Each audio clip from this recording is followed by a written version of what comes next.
First up, for our FunderDog, we have, I'm not sure. That's not correct. You know why? Because I'm in the wrong section. That's why. See, this is what happens. This is what happens when you try and fix things. There we go. That is what I was looking for. All right. So, our first FunderDog should be... Yes, there we go. So, first up this week, we have Adventure Party. It's already funded, as you and also, we have a new thing here. Look at that. See how quickly that was? Oh, there I am. Oh, I'm gone. Oh, I'm back. As we can see, this is already funded, which is good. This is a really interesting idea. It's this. You play 3 rounds, but it's like it basically feels like it's a game made for GMs who want to get together. Because what happens is a scenario is presented, and then you roll a die behind your screen, and then you have to try and get whoever the GM is for that round, get them to pick to guess what you rolled based on your behavior in response to the event. So one of the examples that they give is, of course, the classic tavern brawl. And so you're the bard in this scenario, and everybody gets, you get 2 cards that you can use. And so whatever you roll, and they give you a guideline that you roll a 20-sided. A 10 is a barely made it, a 9 is a barely failed. And so based on what you say and do, you hope that you will convince the GM to guess as close as possible. The closer they guess, the more experience your group gets. But then everyone else will also try and guess, which gives them like bragging rights. It's glory points. But what's neat is that you continue around until everybody's had a turn with their character in the scenario, and then you see how much experience you earned. It's not a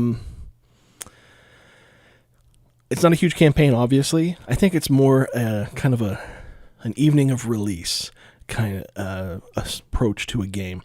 I do like, though, how much it turns everyone into a storyteller, which is why I think it's more of a GM-centric, because everybody's trying to describe the outcome as opposed to just describing what they do based on whatever role they got. This is like they're really trying to be very specific, which I think is would at least hone your skills as a GM should you play this. The only thing that gives me a little pause, which isn't a big deal, is that there's 25 scenarios.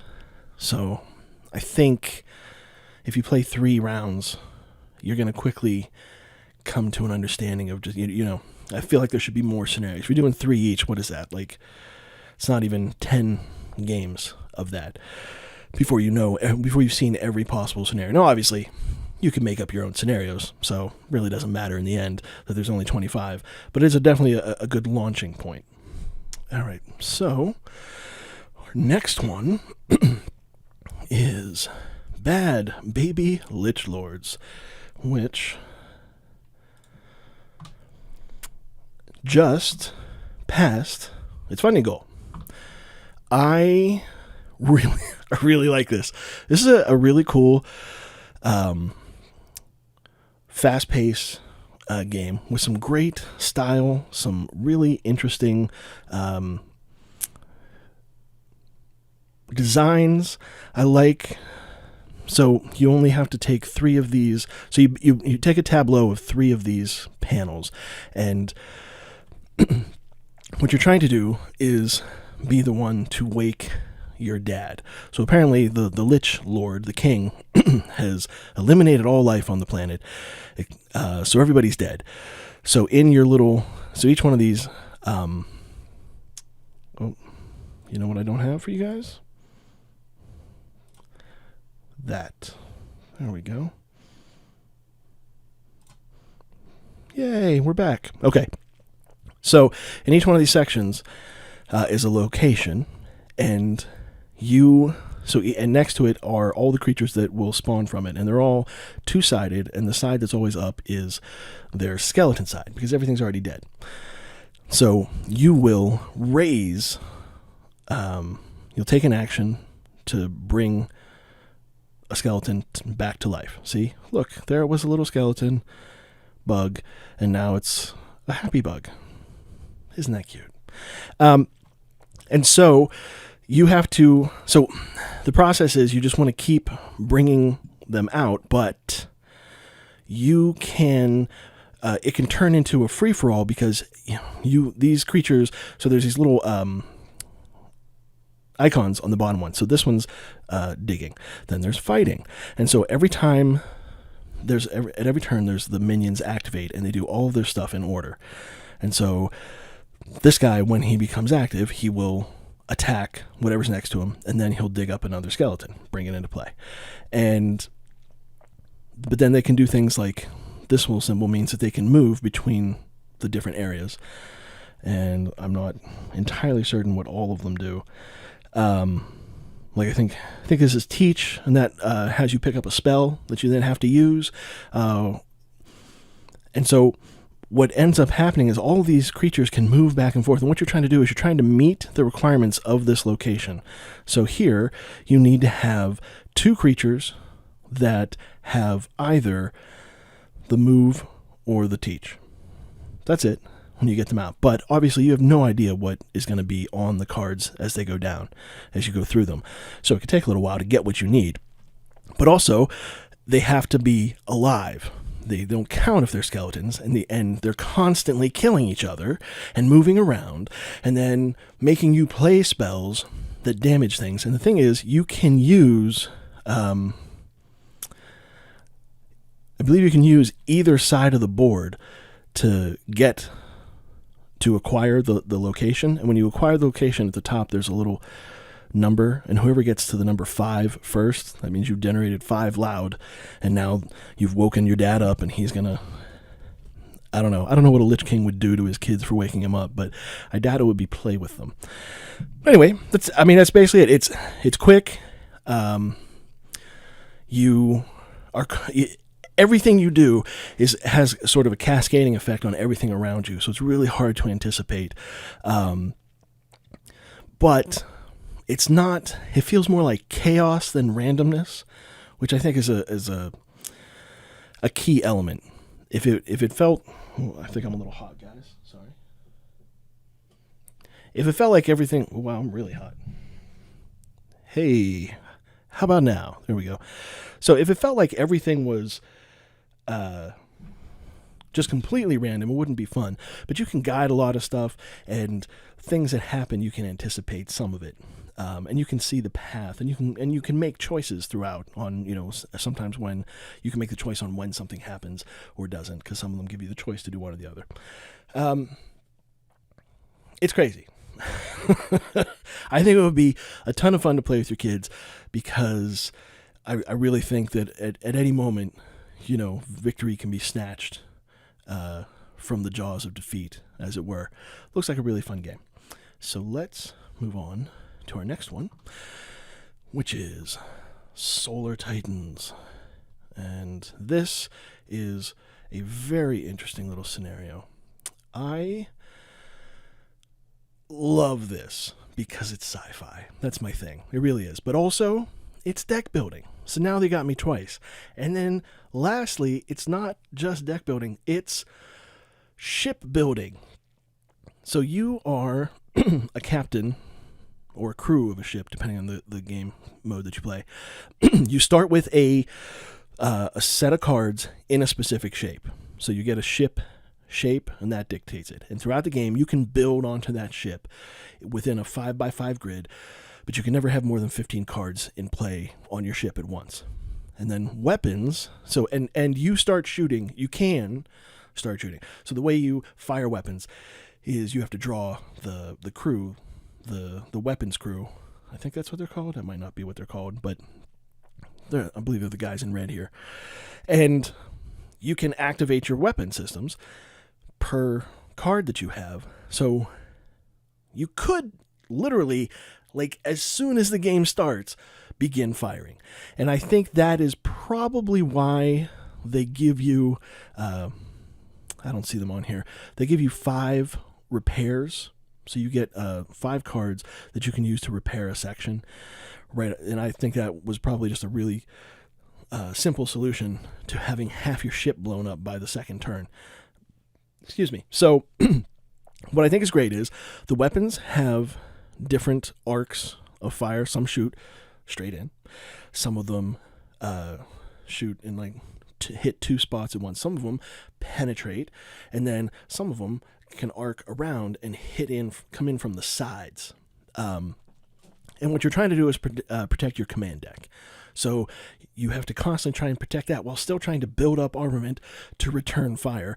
All the while, the cards that you spend earn you currency that allow you to get more cards and ship parts to try and rebuild your ship or expand it or enhance it. I think it's great. There's just no two ways about it. It's got all of the stuff I love in just about any game.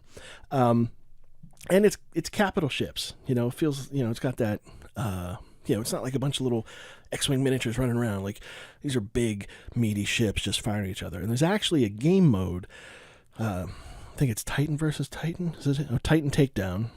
And then there's, Titan Duel. So this would be where you'd have an even larger ship starting, and then you're playing as 2v2. I'm not sure how that would work. Making those decisions. Do you have 2 entire hands of cards? I didn't read to that part, but everything about this sounds great. The solo mode, another great addition. It's a little AI that is constantly hammering you. It's just like a race to survive. I think it's really great. Let me pop out of here and we'll take a look. So they're good. It's made, but we got plenty of time here and plenty of room to back this. Also, here you go. $25 for the game. Where is it? Wow. Yeah, $35 for the full with, what is this, shipping and a limited print art book for $35. So for $25, this sounds like a great little stocking stuffer kind of game. Really, let's see what I wrote, because I always write something down. Did I write anything different? No. Oh yeah. Well, the one thing that I felt was missing, but I understood based on the way the style of the game is, I kind of missed the idea, or I was hoping that you could get to actually build. There would be a phase of building your ship initially, like in the shipyard. But I realized that would be really dull for 2 people, just sitting on opposite sides of the table doing their own thing until they can get there. And then what if somebody played really well and got their ship out first and just started hammering your shipyard? That probably wouldn't be very much fun. So I think they did the right thing, just having you start with ships and then just try to enhance as you go. Really cool little system. I like it. Back it if you can. Next up, we have Coney. And no, not Coney Island. They are referring to rabbits.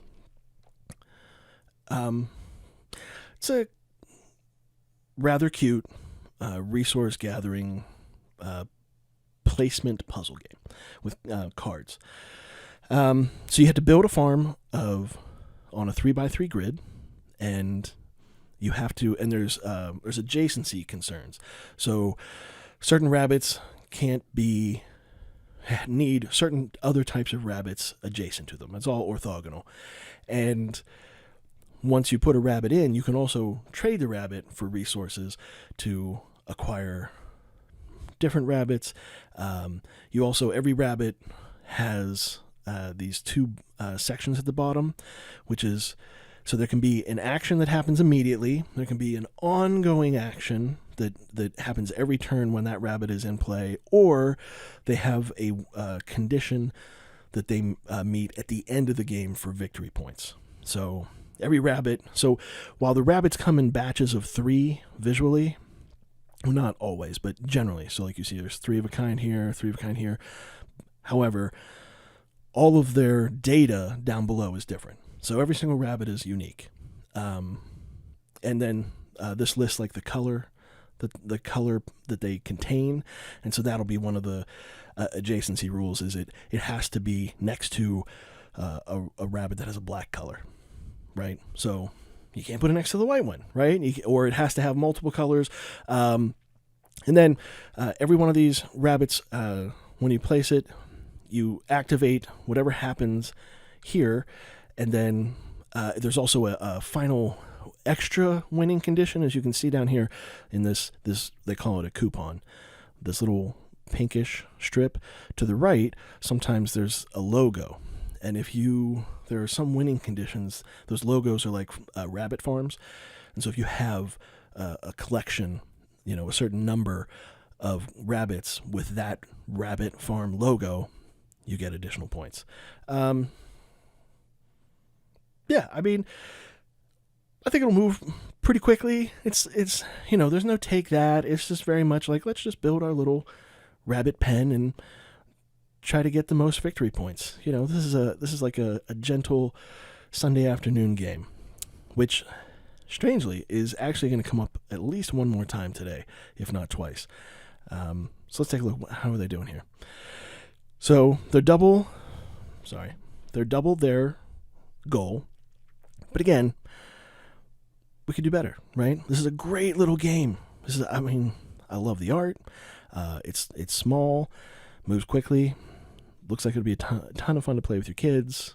Gives you a lot of hard choices to make, because you really want that rabbit because it's going to give you these amazing victory points, but it no longer works with all the other rabbits you have to put in, so you got to get rid of it, exchange it for some resources, and then it's like, but that allows you to, actually finish out the game. Looks fun. Back you people. I'm going to warn you, slight trigger warning for the next game. It's unusual. Yes. It is literally Dead Grandma. It has a subtitle, which is a card game of inheritance. So, in the game, Grandma's dead, and you have to try and prove you were her favorite and collect all of her things that she liked the most in order to become her favorite. It is so weird.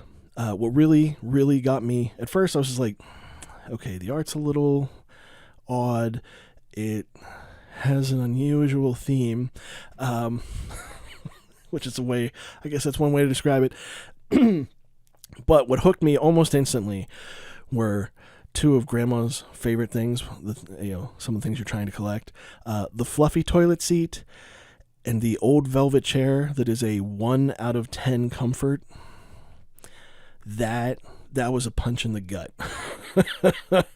I never had a grandparent with one of those perpetually cold, hairless animals. Thank goodness. But yeah, if you have not had to sit on a fluffy toilet seat at your grandparents' house, you're a lucky individual. I know it's in poor taste, but it is funny.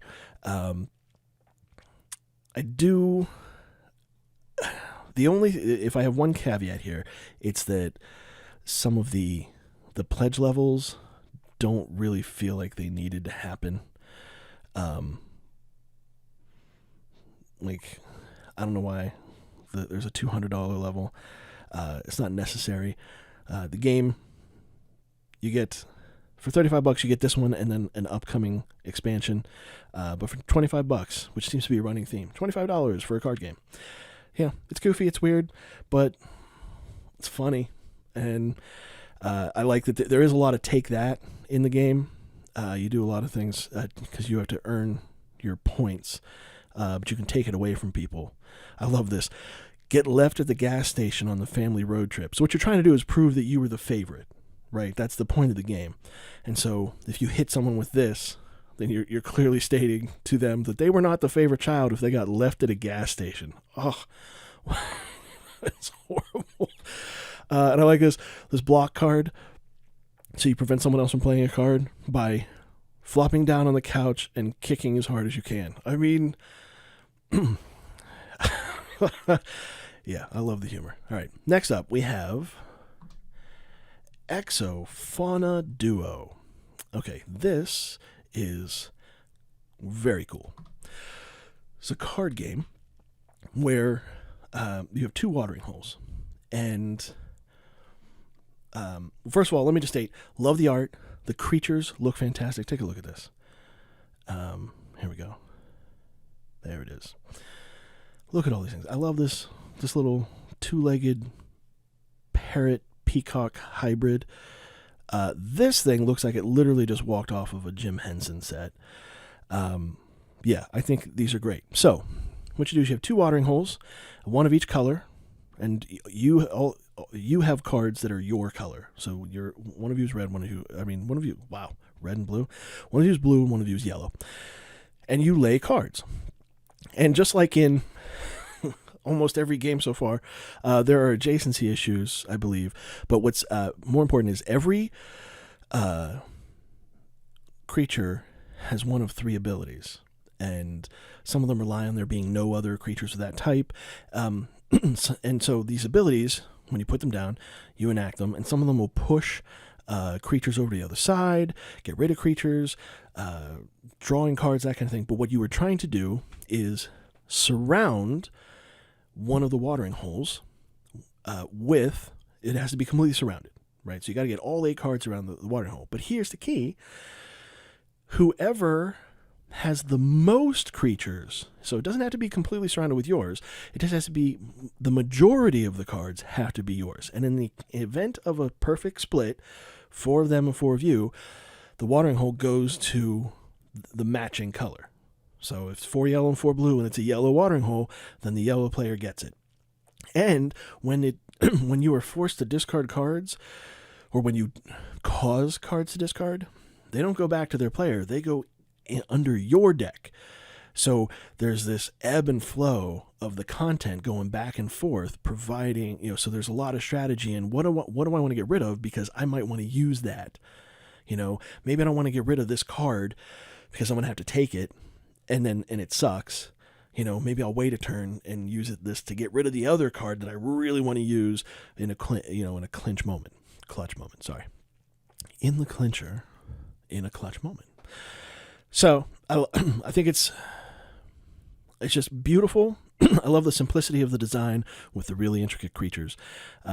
Concept, again, it's a very simple thing with a lot of hard choices, and I think that makes it great. Let's pop out, and yeah, so they're already going, but again, it's 3 days to go, which is I'm probably not gonna make a huge push for them at this point, because who's going to see this? But I think this is a great game, and it deserves a lot of love. And so, where does that bring us to? Oh, wow. That's it for FunderDogs, folks.